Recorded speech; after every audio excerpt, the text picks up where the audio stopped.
Do you know that psychologists have postulated that divorce rates, the increase in divorce rates, can actually be an indicator of a problem in delayed gratification? Yes, you heard me right. So welcome back everyone. My name is Omomi Oduto, and on this channel we talk about life. I talk about parenting, talk about marriage, I talk about books in general. Today I would want us to look at the concept called delayed gratification. I know that I once had a particular roommate go to any length, to any length for her to be satisfied, to the length of having intimacy, sexual intimacy with boyfriends because she wants something. And while I was conversing with her one day, she did mention to me how it was that when they were younger, the parents would actually go to any length for them to be satisfied. And I felt like, wow.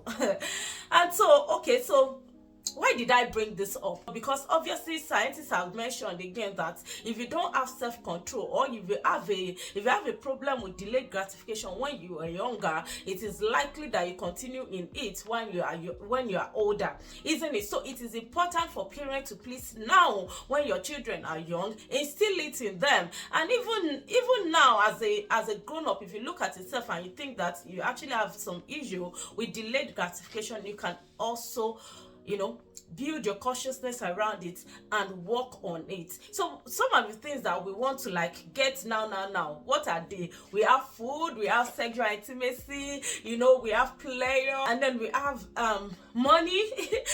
So it's a lot actually, isn't it? So the thing is that all of these things are good things, isn't it? But then again, there is a right time to things. And if you are not getting it now, you don't have to go a crooked way to actually get things. It is important for you to be able to learn the art of being patient. I know while I was growing up, I was actually a teenager.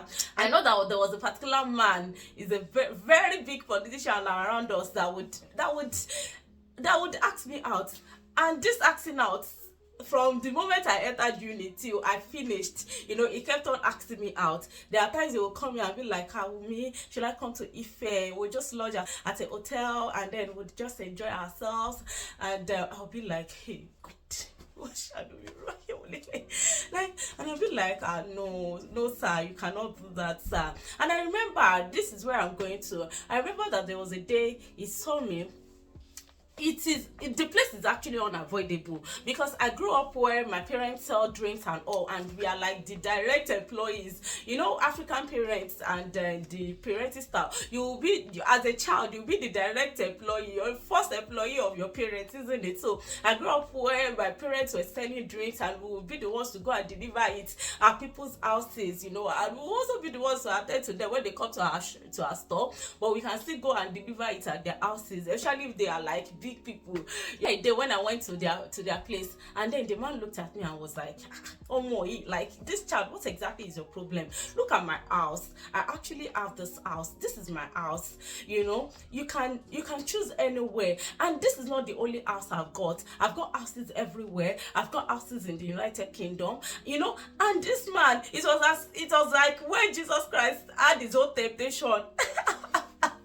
It was like when Jesus Christ experienced his own temptation, and I felt like I didn't think about it, but I knew that the response I gave to him that day, I left that place that I thought, where did that thing come from? Do you know what I told him? I said,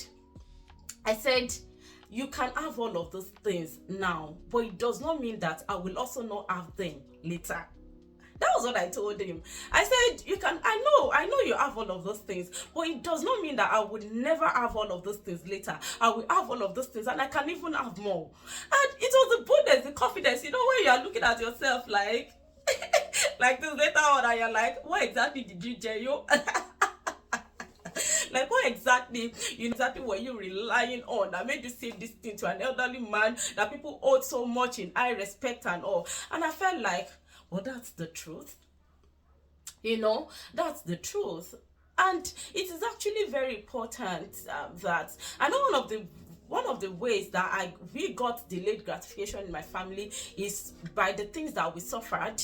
Yes, by the things that we suffered while we were growing up. But then again, to put a balance to it, it does not necessarily mean that you have to suffer some things, but you yourself might need to be able to like delay, to be able to like control yourself. Even if you've got all the chocolates in the house, you might not, you should be able to control yourself to say, well, I'm not going to take that chocolate today, because you're probably on a mission for diet or anything, you understand. So please, delayed gratification is really important. And we can see men, we can see some women as well that would say, oh, their men are not actually sexually satisfying, and the next thing is for them to look out elsewhere.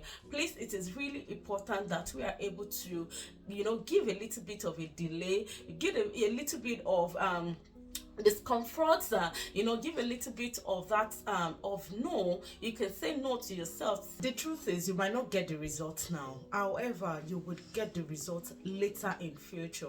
That is why, as a parent, we need to actually instill this in our children. And even as grown up, we can always unlearn, learn and relearn all over again. Thank you very much. Have a beautiful day ahead. Bye.